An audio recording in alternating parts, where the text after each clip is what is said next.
guys, welcome back to another episode in our Embrace Winter series. We are already into our third episode talking about new skills to learn in the kitchen. I can't wait to see what you guys are learning through this series. If you are trying some of these things, make sure you share them with us. Maybe you are working on totally different skills. One of the skills that I am working on right now is a brand new kind of cheese called mozzarella. So stay tuned for that. Hopefully I can share that in a coming episode. So I have some of my own goals and skills I am working on through this winter season also. But today I am going to be sharing with you one of the great ways that we love to use our fresh Nigerian dwarf goat milk. So let me give you a little bit of a backstory first of all. When we started our homestead, we decided that we wanted to start with goats just because we thought they were super cute and lots of fun to play with. So we got ourselves a Nigerian dwarf goat. She was a bottle baby. Sweet Pea was her name. She was the very first girl we brought here to the homestead.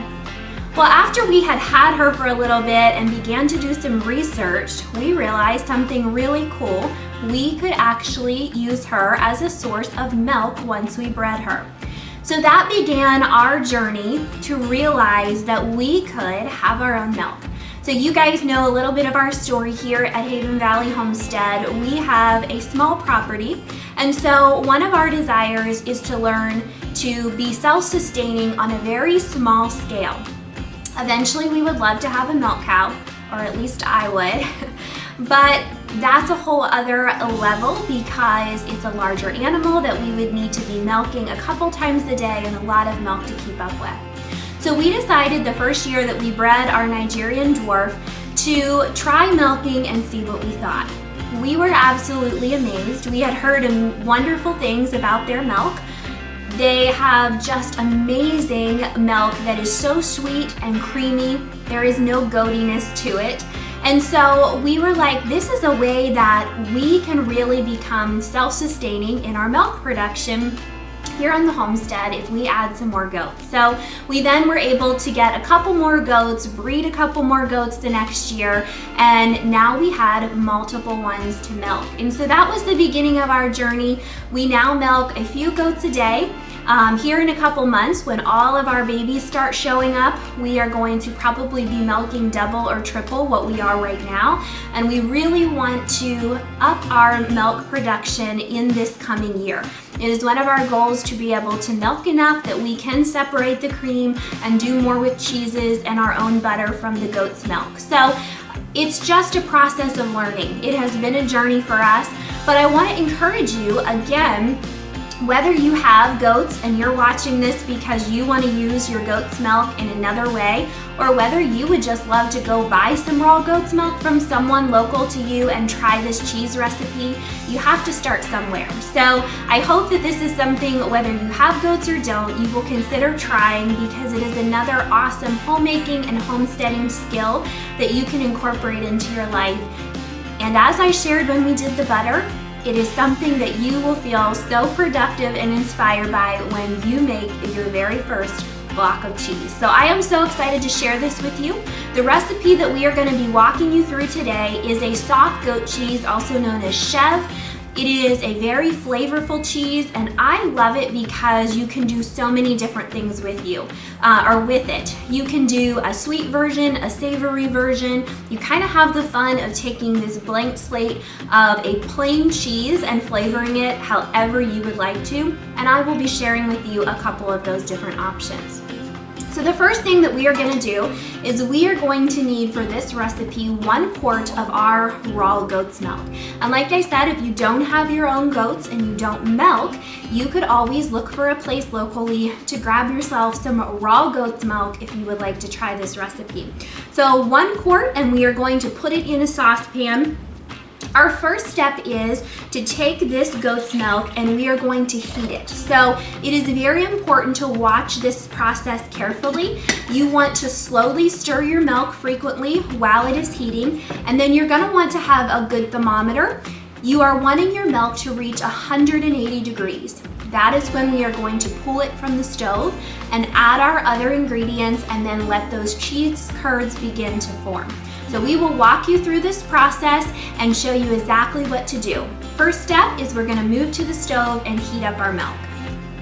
So we now have our goat's milk on the stove on medium heat. I am just going to take my spoon and stir it every 2 minutes or so until it reaches the temperature of 180 degrees. You want to make sure that you heat your milk at a nice slow temperature and don't forget to stir. Okay guys, so we are ready to check the temperature of our milk. I'm gonna hold my thermometer and we are wanting that needle to get into the red section, which is the 180 degrees that we are looking for. So you see the needle moving up, just about, there it goes, right into the red section. So that's the temperature we're looking for. This milk is ready to go. So we just pulled our milk off the stove. The next thing we are going to do is gently add in 1/3 of a cup of lemon juice. This is going to help your curds to start forming and add that acidity. We just stir a couple times very lightly after the lemon juice is added. And then we are going to take 1 tablespoon. This is some of our homemade apple cider vinegar. And I'm just going to gently pour that in. And again, do a couple light strokes with your spoon. You actually can already see little baby curds forming as the cheese begins to separate. So we are going to let this sit now for 30 minutes. Okay guys, so we are ready to strain our cheese. I'm gonna have Cody help to hold the cheesecloth because you want it to be taut in your bowl. So I have taken a large piece of cheesecloth and I just have it hanging over my bowl like this. We are going to take our pot, which you can see the curds already forming, and I am gonna just slowly start to pour my cheese mixture into the cheesecloth. It will begin to drain into your metal bowl. So just pour slowly. You've got a lot of cheese and liquid. Sometimes you have to take a spatula and scrape out your pan. If there's any loose, got just a little bit more to pour in there. Okay, perfect. So what I will do now is just take my spatula and gently begin to work around the edges of the cheese. This is a very soft cheese, so it is beginning to form as that liquid drains off. So this just kind of helps to push some of that initial liquid through the cheesecloth. And now we are gonna take this and tie it up and let it drain for about an hour. So you just take your edges of your cheesecloth, pull it together like this, and we're gonna get it ready to tie up in a knot and let it hang. So now that all of my cheese is in my cheesecloth, I am just gonna take it, gather the corners, and I'm going to be tying it in a knot. So you can see that already the liquid is beginning to drain. You will end up with a couple cups of liquid. What we like to do with this is actually take this top part and tie it over our kitchen faucet while this hangs and drains for about an hour. So now that I have this tied on the kitchen faucet, I'm gonna let it hang here for about an hour until the dripping is completely stopped. You can tie this on a wooden spoon and hang it over a bowl, anywhere to just let that liquid be able to drain. Okay guys, so here is our cheese. We just let it hang for about 30 minutes and you can see it already is in sort of a ball shape. And what we are gonna do is just break this in half. You can kind of see inside there is still a little bit of moisture, which I like so that it's not too dry, but we don't want it to be too crumbly either. So what I like to do with my cheese is just kind of press it out a little bit. I know obviously it loses its shape, but I'm gonna get it ready to season. So the first thing I'm gonna do is a little bit of natural salt, and I just sprinkle this around and I'm gonna just kind of press it into my cheese. You almost wanna knead your cheese and work that in. I'm also gonna take this 21 seasoning mix that we love, and I am going to add this into the cheese. So what I do is work it into one side and then kind of flip the cheese around and mix it in there so that it gets all evenly through. Add a little bit more salt on this layer, and then I will add a little bit more of my spices. So you're just gonna mix that around so that it is coated nice and evenly in through your cheese. The last thing I'm gonna add is a little bit of dried basil. This is actually basil that we grew in our garden this summer. I'm just gonna crumble this up nicely, and again, I will mix this into the cheese. During the spring and summer, fresh herbs are absolutely amazing in this, but you just wanna work your herbs, just like your spices, into your cheese so that everything evenly has all of those nice, yummy flavors.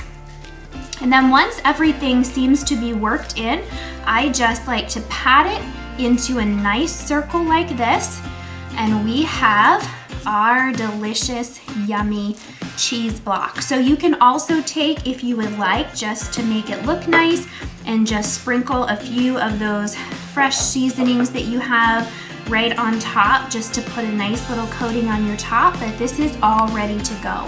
The next thing I do is just put it into my container to store it in, and I have these nice little lids that I can put on and keep this in the refrigerator. But this cheese is all ready to go. I like to take a knife and spread it on crackers. It also crumbles up almost like a feta on your salads, and that's a delicious way to enjoy it also. I sure hope you guys have enjoyed learning how to do this simple, easy goat cheese recipe. I would love to know if you try it and what you think of it. If you have considered raising dairy goats, this would be another great option for you as a way you can use your milk. And like I said earlier in the video, if you don't have dairy goats, you could always grab some raw goat's milk from a local farmer or a local grocery store and try this recipe. It is so delicious. We love it on our salads, and we also love it just on our cheese boards as a fun snack. Everyone in the family enjoys it. I also wanted to share with you a couple other variations. So today I did the basil and the herbs. But in the spring and summer, when I have fresh things in the garden, I will throw whatever combination of herbs sounds good into the cheese. Make sure you salt it. You can add any other spices. Something else that we really love to do is add about a tablespoon of diced cranberries with some orange zest. That is another amazing combination. I will mix it into my cheese, and then I will take my chunk of cheese at the end and roll the outside in the orange zest, and it is a really yummy combination. So you can totally have fun with this and try all kinds of different flavors, but let us know what you think and if your family tries it. And again, I hope that these lessons from the kitchen have been fun for you guys this month. Maybe you're working on totally different skills, but if you are trying some of these, I hope that these simple demonstrations have helped you to realize how easy and simple it is to do some of these old-fashioned skills like bread and butter and cheese. So I am excited in the coming year to develop more of my own cheese making skills. That was one of my goals, and I want to be able to find more ways that we can use our fresh milk. So thank you guys so much for being a part. I hope you will subscribe below, and as always, reach out if you have any questions. Make sure you use our hashtag EmbraceWinter2021. If you're trying these recipes, we would love to see anything that you're working on. Thank you so much, guys.